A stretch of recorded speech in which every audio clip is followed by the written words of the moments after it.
En octobre 2025, la Commission de la Défense allemande a approuvé un budget de 7,8 milliards d'euros pour l'acquisition de 65 nouveaux avions de combat, 15 F-35K Lightning supplémentaires pour 2,5 milliards d'euros et 20 nouveaux Eurofighter Typhoon pour 5,3 milliards d'euros. La force aérienne allemande est en passe de devenir la plus puissante d'Europe. Mais voici ce que la plupart ignorent. En août 1941, un avion allemand est apparu au-dessus des côtes de la Manche, semant une panique absolue au sein de la Royal Air Force. Un avion tellement supérieur que 90% des pilotes alliés préféraient fuir dès le premier contact, le Focke-Wulf FV-190. Et les rapports secrets de la RAF à son sujet sont restés confidentiels jusqu'en 1978. L'histoire que je vais vous raconter aujourd'hui est celle d'un avion qui a changé la guerre aérienne à jamais. Un avion que Chuck Yeager, le premier homme à franchir le mur du son, a décrit comme le seul avion allemand capable de rivaliser avec le légendaire P-51 Mustang. Mais commençons par le commencement. En 1938, le ministère de l'Aviation du Reich a reconnu que le Messerschmitt Bf 109, bien qu'étant un excellent avion, avait des limites. Il était difficile à piloter, avait un cockpit étroit et un moteur en ligne vulnérable aux dommages de combat. L'Allemagne avait besoin d'un deuxième chasseur, un chasseur plus robuste, plus polyvalent et plus facile à entretenir. Le ministère s'est alors tourné vers Kurt Tank, l'ingénieur en chef de Focke-Wulf à Brême. Tank n'était pas qu'un simple ingénieur, il était lui-même pilote, avec une vaste expérience militaire. Il comprenait ce dont les pilotes avaient besoin au combat. Et il a pris une décision qui a surpris tout le monde, alors que tous les autres concepteurs optaient pour des moteurs en ligne. Tank a choisi un moteur en étoile refroidi par air, le BMW 801, avec 14 cylindres et plus de 1700 chevaux. Les avantages étaient énormes. Un moteur en étoile pouvait mieux résister aux dommages de combat. Un seul impact ne détruisait pas tout le moteur, comme avec un moteur en ligne. Il était plus facile à entretenir. Et il était plus fiable dans des conditions extrêmes, mais un moteur en étoile avait un inconvénient majeur. Il générait plus de traînées. Tank a résolu ce problème avec une conception révolutionnaire. Il a développé un capot moteur ajusté, avec un système de refroidissement spécial qui minimisait la traînée. Le résultat fut un avion qui, malgré le moteur plus gros, était presque aussi aérodynamique que les chasseurs avec des moteurs en ligne. Le 1er juin 1939, le FW 190 V1 a décollé pour la première fois. Le pilote d'essai Hans Sander était enthousiaste. L'avion était rapide, agile et surtout, c'était un plaisir à piloter. Les commandes étaient souples et précises. Le cockpit était spacieux, la visibilité était excellente. Mais la véritable surprise est venue. Lorsque les premiers modèles de série sont entrés en combat, en août 1941, les premiers FW 190A1 sont apparus au-dessus des côtes françaises de la Manche. Les pilotes de la RAF, qui les attendaient, volaient sur des Spitfire Mark V, le meilleur avion de chasse britannique de l'époque. Ils étaient confiants. Ils avaient gagné la bataille d'Angleterre. Ils avaient repoussé la force aérienne allemande.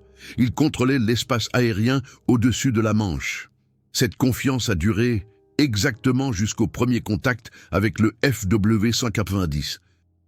Un rapport classifié de la RAF datant de septembre 1941, qui n'a été rendu public qu'en 1978, décrit les premières rencontres avec des détails épouvantables. Je cite. « L'avion ennemi a démontré une performance qui a dépassé toutes nos attentes, à basse et moyenne altitude. Il était supérieur au Spitfire Mark V dans pratiquement tous les domaines. Plus rapide en vol horizontal, plus rapide en montée, plus rapide en piqué, plus agile en roulis, La seule caractéristique dans laquelle le Spitfire restait supérieur était le rayon de virage en vol horizontal. Fin de citation. Mais voici le point terrifiant. Le rapport poursuit. Sur 23 rencontres documentées au cours des 2 premières semaines, 21 de nos pilotes ont interrompu le combat, lorsqu'ils ont réalisé contre quel adversaire ils se battaient. 2 pilotes ont été abattus. Aucun des avions ennemis n'a été endommagé. 21 sur 23. Cela représente plus de 90%. 90% des pilotes expérimentés de la RAF ont fui lorsqu'ils ont vu le F2V-190. Pourquoi? La réponse réside dans la psychologie du combat aérien. Un pilote de chasse doit prendre des décisions en fractions de secondes. Attaquer ou esquiver, poursuivre ou abandonner. Ces décisions sont basées sur une évaluation instinctive de ses propres chances. Et quand un pilote réalise que son adversaire est meilleur en tout, qu'il ne peut pas s'échapper s'il est attaqué, que chaque erreur sera mortelle, alors son instinct de survie lui dit « fuis ». La RAF a appelé cela le traumatisme FW-190. Les pilotes allemands ont surnommé leur avion « étrangleur », en référence à l'oiseau qui empale ses proies sur des épines. Mais l'histoire du FW-190 n'est pas seulement une histoire de supériorité technique, c'est aussi une histoire de panique. Dans les plus hautes sphères de la direction de la RAF, un autre rapport classifié, cette fois d'octobre 1941, documente une réunion de crise au sein du commandement de la chasse de la RAF.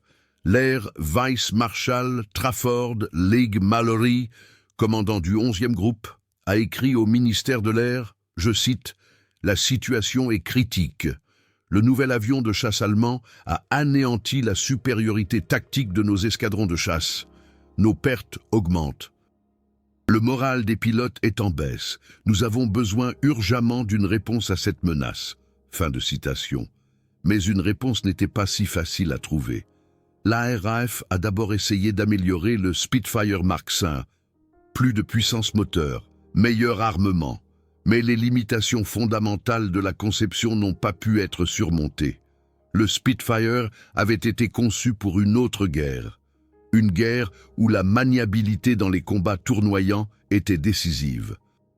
Mais le FW-190 avait changé les règles. Kurt Tank avait compris ce que les autres avaient négligé.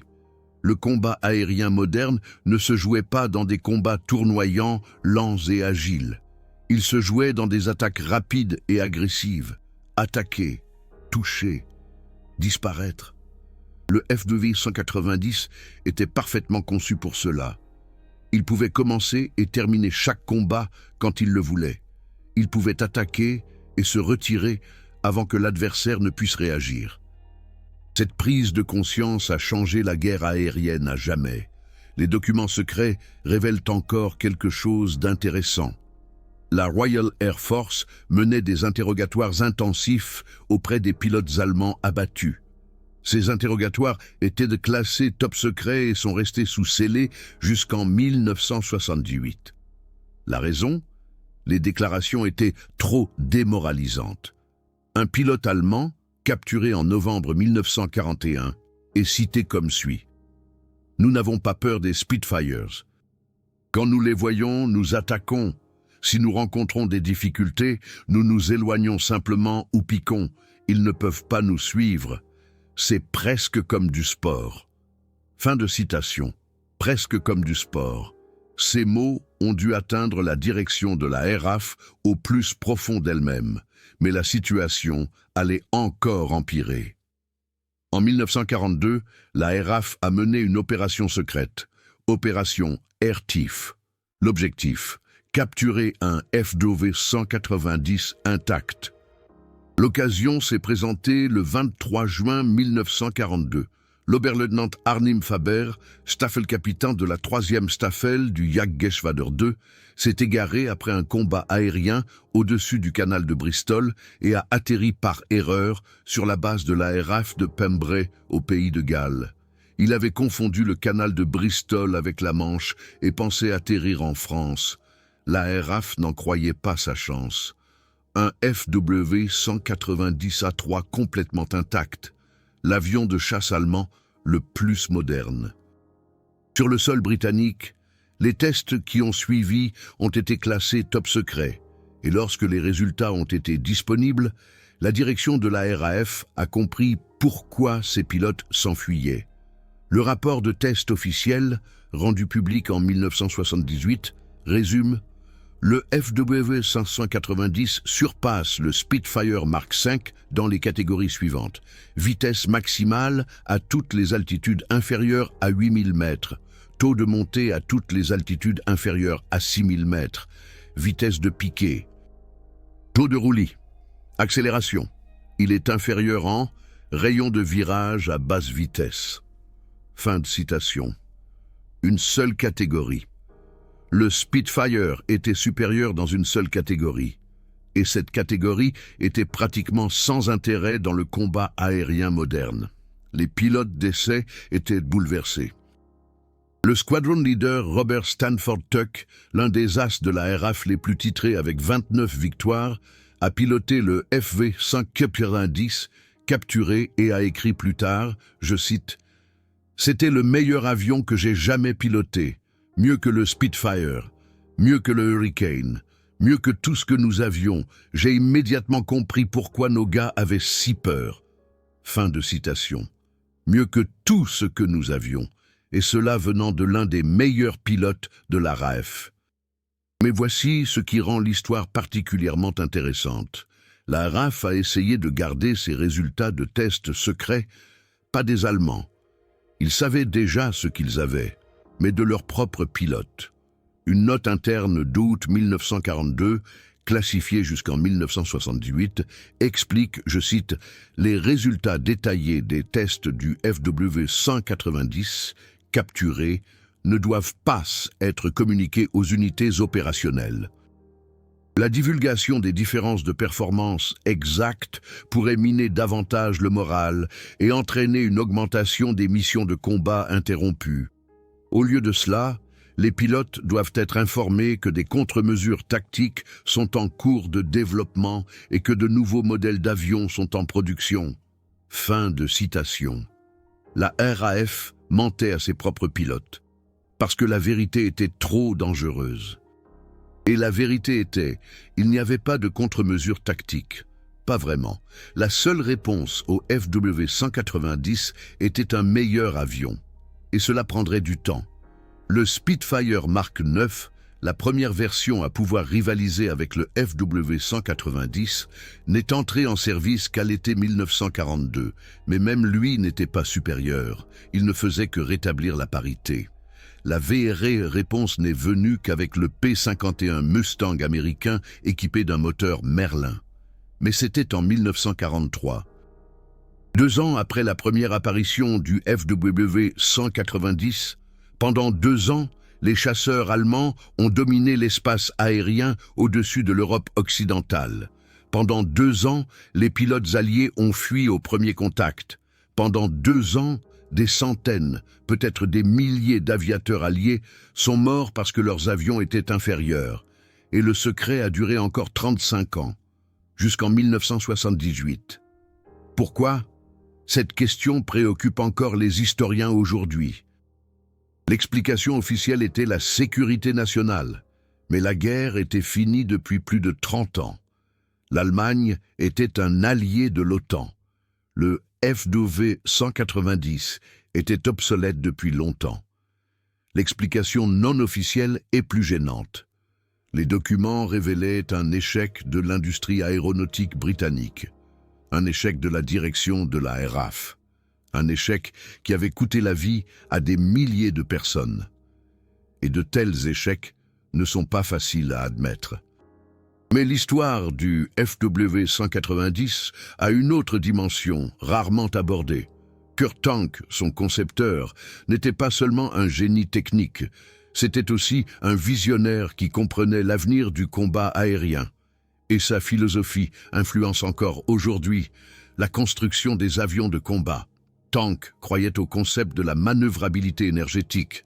Un avion ne doit pas être jugé sur sa capacité à virer serré, mais sur la vitesse à laquelle il peut gagner et perdre de l'énergie. La vitesse à laquelle il peut accélérer, monter, piquer et réaccélérer. Car dans le combat aérien moderne, tout est une question d'énergie. Celui qui a le plus d'énergie contrôle le combat. Ce concept a ensuite été formalisé par l'officier de l'US Air Force John Boyd et est aujourd'hui la base de tout le développement moderne d'avions de combat. Le F-15, le F-16, le F-22, le F-35, ils sont tous conçus selon les principes de Tank, l'énergie avant la maniabilité. Et c'est là que la boucle se referme avec le présent. L'Allemagne a investi 7,8 milliards d'euros dans 65 nouveaux avions de combat, F-35 et Eurofighter Typhoon. Ce sont tous les deux des chasseurs énergétiques. Ce sont tous les deux des descendants d'une philosophie que Kurt Tank a développée il y a plus de 80 ans. Le F-35K que l'Allemagne achète n'est peut-être pas l'avion le plus maniable, mais il est rapide, furtif et polyvalent. Il peut commencer et terminer n'importe quel combat quand il le souhaite, tout comme le FW-190 il y a 80 ans. Les Eurofighters reçoivent le nouveau radar AESA et le système de guerre électronique Arexis de Saab. Ils seront capables de supprimer et de détruire les défenses aériennes ennemies, une capacité que le FW-190 n'avait pas, mais que Tank aurait certainement approuvée. Les parallèles sont frappants. Et ce n'est pas une coïncidence. Mais revenons à 1941 et au rapport secret de la RAF. Les documents révèlent aussi l'impact psychologique qu'a eu le FW-190 sur les pilotes alliés. Et cet impact fut dévastateur. Un rapport médical du service médical de la RAF, datant de janvier 1942, classifié jusqu'en 1978, documente une augmentation dramatique de cas que l'on qualifierait aujourd'hui de stress post-traumatique ou PTSD. Je cite, « Depuis l'apparition du nouveau chasseur allemand en août 1941, les cas de fatigue de combat ont triplé dans nos unités de chasse. Les pilotes rapportent des cauchemars, des troubles du sommeil, de l'anxiété, et une détérioration générale du moral.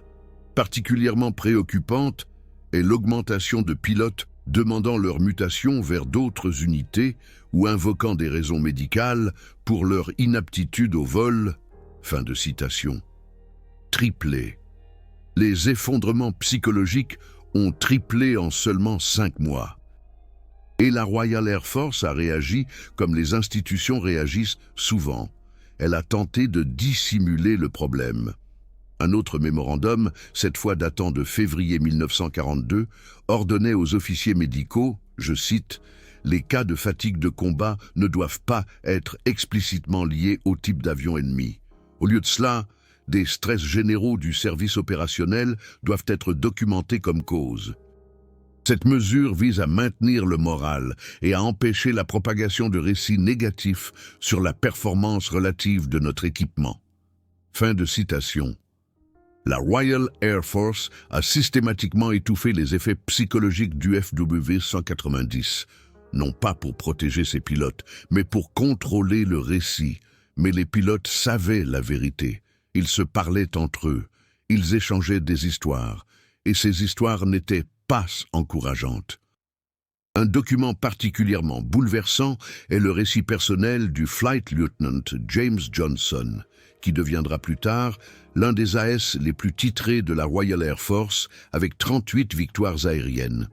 En novembre 1941, alors qu'il était encore un pilote relativement inexpérimenté, il écrivit dans son journal, qui fut partiellement publié par la suite, « Nous avons encore vu des FW-190 aujourd'hui, 4 d'entre eux au-dessus de Dunkerque. Nous étions 8. Personne n'a attaqué, nous avons juste regardé, ils sont passés devant nous, et personne n'a dit un mot, parce que nous savions tous que si nous attaquions, nous mourrions. » Fin de citation. 8 contre 4, double supériorité numérique, et personne n'a attaqué. C'est la réalité que révèlent les documents secrets, pas les histoires glorieuses de pilotes courageux luttant contre toute attente, mais l'histoire d'hommes qui avaient tellement peur qu'ils préféraient fuir plutôt que de combattre, et qui pourrait leur en vouloir. Le FW-190 était un arrêt de mort. Chaque combat contre lui était un pari avec la vie. Et la plupart des pilotes ont choisi de ne pas jouer. Mais l'histoire a encore un autre rebondissement. Le FW-190 n'était pas seulement un chasseur supérieur, c'était aussi un excellent chasseur bombardier. Et dans ce rôle, il a causé encore plus de dégâts. À partir de 1942, la force aérienne allemande a utilisé le FW-190F comme avion d'attaque au sol, équipé de bombes et de roquettes. Il a attaqué les positions alliées, les convois et les lignes de ravitaillement, et il était presque impossible à intercepter. Un rapport de l'US Army Air Force, datant de juin 1943, déclassifié en 1986, documente les expériences des troupes au sol américaines en Afrique du Nord. L'avion que nos troupes craignent le plus est le FW-190. Il arrive vite et bas, largue ses bombes avec précision et disparaît avant que notre défense anti-aérienne puisse réagir. L'effet psychologique sur nos troupes est considérable. Environ 20 000 FW-190 ont été produits pendant la guerre. Ils ont abattu des milliers d'avions alliés. Ils ont tué d'innombrables soldats et aviateurs alliés. Et ils ont changé l'histoire du combat aérien pour toujours. Mais qu'est-ce qui rendait exactement le FW-190 si supérieur? Examinons les détails techniques documentés dans les rapports secrets. Premièrement, la vitesse. Le FW-190A3 pouvait atteindre 656 km/h. Le Spitfire Mark V n'atteignait que 602. C'est une différence de 54 km/h. En combat aérien, c'est une éternité. Deuxièmement, le taux de montée. Le FW-190 pouvait monter à 15 mètres par seconde. Le Spitfire seulement à 13. Cela signifiait qu'un pilote allemand pouvait toujours gagner l'altitude dont il avait besoin. Troisièmement, la vitesse de piqué. Le FW-190 pouvait plonger presque à la verticale sans problème structurel. Le Spitfire avait des problèmes de contrôle à des vitesses de piqué élevées. Ses ailerons devenaient lourds. Les pilotes allemands pouvaient simplement se laisser tomber et disparaître. Quatrièmement, le taux de roulis. Le FW-190 pouvait effectuer un roulis de 150 degrés par seconde, le Spitfire seulement de 80. Cela signifiait qu'un pilote allemand pouvait changer de direction plus rapidement et éviter une attaque. Cinquièmement, l'armement. Le FW-190 A3 avait 2 canons de 20 mm et 2 mitrailleuses de 7,92 mm. Le Spitfire Mark V avait soit 8 mitrailleuses de 7,7 mm, soit 2 canons de 20 mm et 4 mitrailleuses. La configuration allemande était optimisée pour le combat aérien. 2 impacts des canons de 20 mm suffisaient souvent à détruire un avion ennemi. Sixièmement, la robustesse.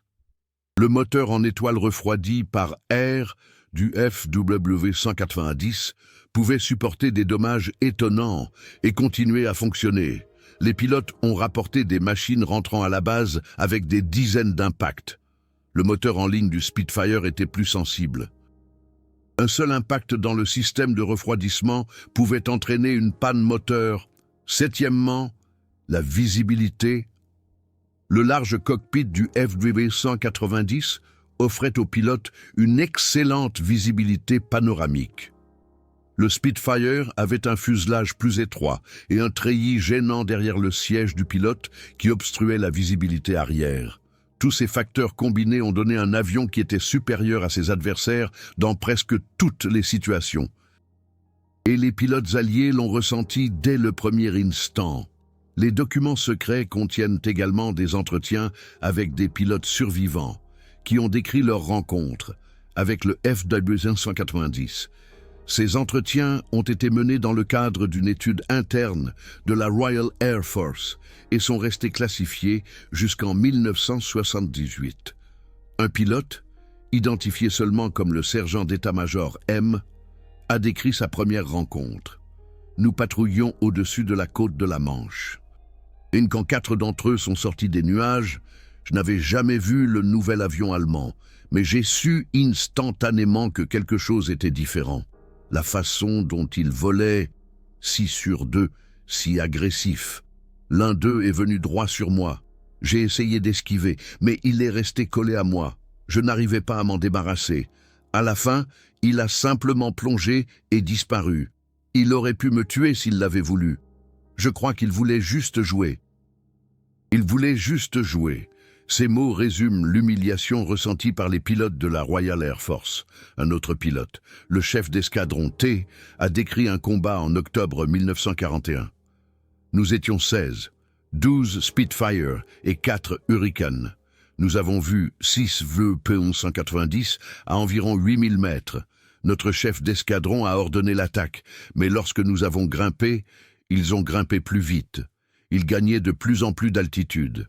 Et puis, lorsque nous étions presque à leur hauteur, ils ont plongé sur nous. En quelques secondes, ils avaient abattu 3 d'entre nous. Nous nous sommes dispersés. Personne n'a essayé de continuer le combat. Nous avons simplement fui. 16 contre 6, et nous avons fui. 16 contre 6, presque 3 fois plus nombreux. Et la Royal Air Force a fui, avec 3 pertes. C'était la réalité du combat aérien en 1941.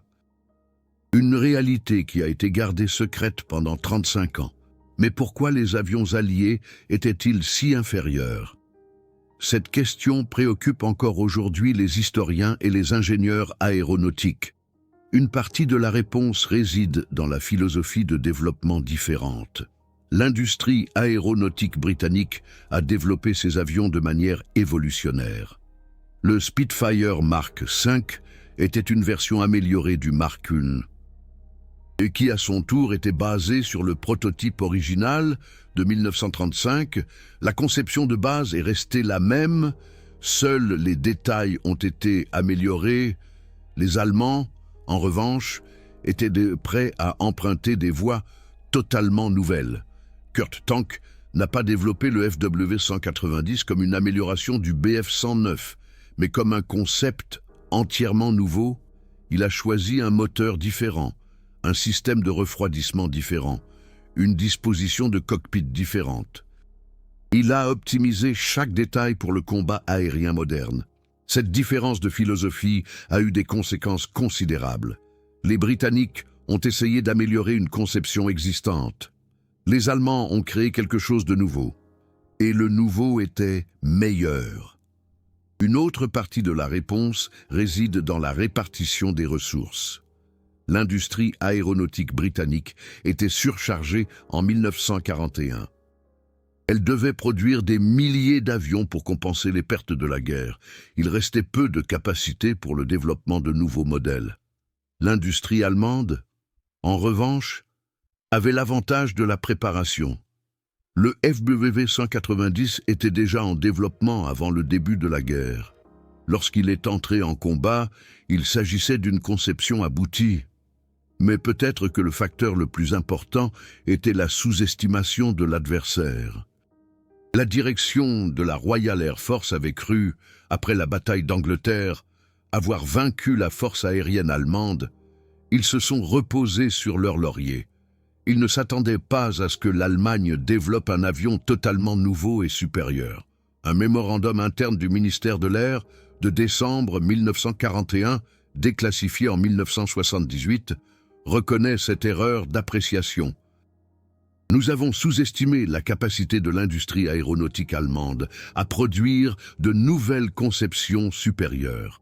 Nous avons supposé que le Messerschmitt Bf 109 serait le meilleur que l'Allemagne puisse offrir.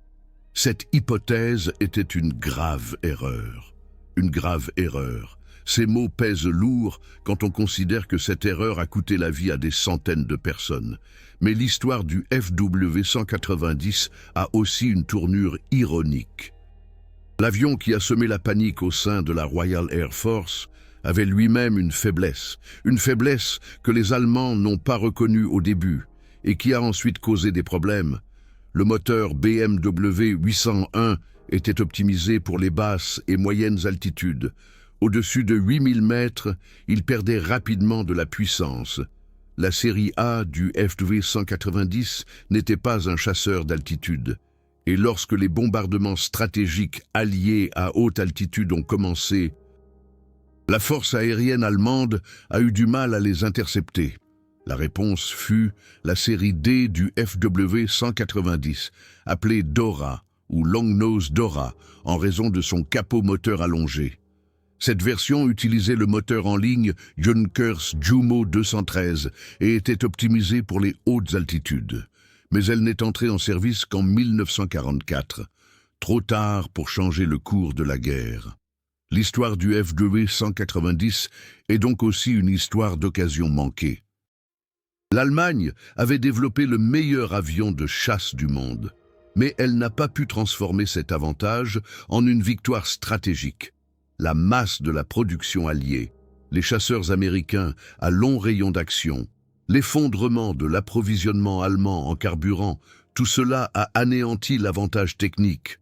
Mais l'avantage technique était réel et il a coûté la vie à des milliers d'alliés. Chuck Yeager, l'homme qui a plus tard été le premier à franchir le mur du son, a piloté pendant la guerre à la fois des avions américains et des avions allemands capturés. Son évaluation est sans équivoque. Il a dit, et je cite, « Le FW-190 était le seul avion allemand qui était l'égal du P-51D Mustang, peut-être même supérieur dans certains aspects. Si j'avais eu le choix, j'aurais pris un Dora. » Fin de citation. Si j'avais eu le choix, j'aurais pris un Dora. Cela dit tout. Et maintenant, 80 ans plus tard, l'Allemagne investit à nouveau dans sa force aérienne, 7,8 milliards d'euros pour 65 nouveaux avions de combat. Le F-35A Lightning, l'avion de combat polyvalent le plus moderne du monde. L'Eurofighter Typhoon avec radar AESA et guerre électronique. La force aérienne allemande redevient une force à prendre au sérieux, la plus forte d'Europe, comme l'a promis le chancelier Merz. Les parallèles avec l'histoire sont indéniables et ils soulèvent des questions qui restent pertinentes aujourd'hui. Que signifie la supériorité aérienne allemande pour l'Europe? Que signifie-t-elle pour l'OTAN? Que signifie-t-elle pour l'équilibre des puissances? Les documents secrets de la Seconde Guerre mondiale montrent ce qui se passe lorsqu'un pays obtient la supériorité aérienne. Il montre la panique des vaincus, il montre les effondrements psychologiques, il montre les milliers de morts. Bien sûr, la situation est différente aujourd'hui. L'Allemagne est un allié démocratique de l'OTAN. Les F-35 et les Eurofighters servent à la défense commune et non à l'agression.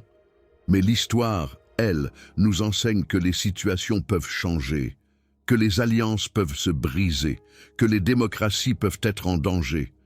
Le FW-190 nous rappelle ce que la supériorité technique peut signifier. Il nous rappelle le coût de l'échec, de la sous-estimation, de l'inaction, et il nous rappelle que les pilotes qui le fuyaient n'étaient pas des lâches. Ils étaient réalistes, ils reconnaissaient qu'ils ne pouvaient pas gagner un combat, et ils ont choisi de survivre. 90% des pilotes de la Royal Air Force fuyaient au premier contact avec le FW-190. Ce chiffre figure dans les documents secrets. Il a été caché pendant 35 ans. Et il raconte une histoire plus inconfortable que toutes les histoires de héros, l'histoire de la peur, l'histoire de l'infériorité, l'histoire de la défaite, mais aussi l'histoire d'un génie technique nommé Kurt Tank, d'un avion nommé Würger, et d'une époque où l'Allemagne dominait les cieux. Si vous avez regardé cette vidéo jusqu'ici, c'est que l'histoire de l'aviation vous intéresse.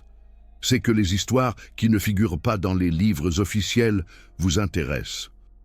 C'est que les vérités qui ont été cachées pendant des décennies vous intéresse, si vous voulez voir d'autres histoires comme celle-ci, abonnez-vous à cette chaîne.